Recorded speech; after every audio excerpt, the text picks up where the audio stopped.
Meron tayo ngayong Toyota Innova. Nag-install tayo ng 7862 na hypermodel na Optimus brand Android head unit. Ito yung front camera. Ito yung side camera. Ito tayo sa loob. Ito yung 7862 hypermodel na Optimus brand Android head unit with 360 camera. Steering wheel control, all workings, from volume control, down, next, and previews. Yung mode sa steering wheel control, connected siya sa 360 camera. Once na pinindot mo yung mode, lalabas si 360 camera. Yan. Then yung answer and hang up, connected siya.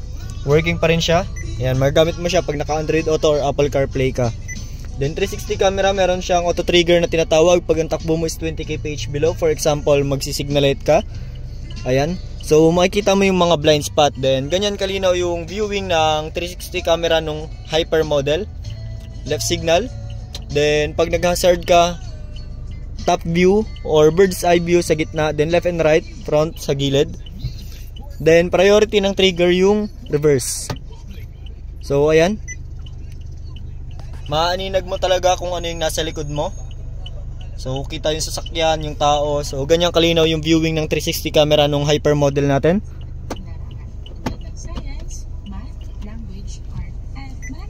Itong head unit natin, meron din siyang split screen function. For example, gusto mo mag-open ng dalawang application.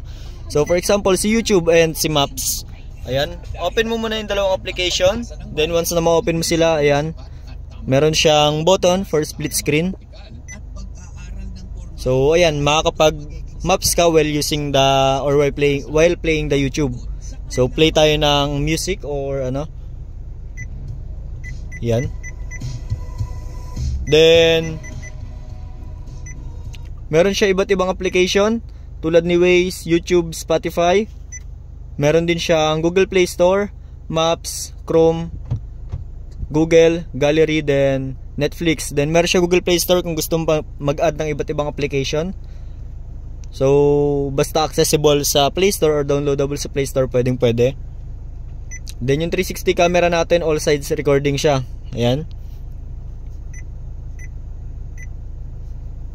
So yun lang. Ito yung Optimus brand Android head unit na hyper model. Then 2K screen resolution na siya. Android Auto and Apple CarPlay wireless na rin. So yun lang. Thank you.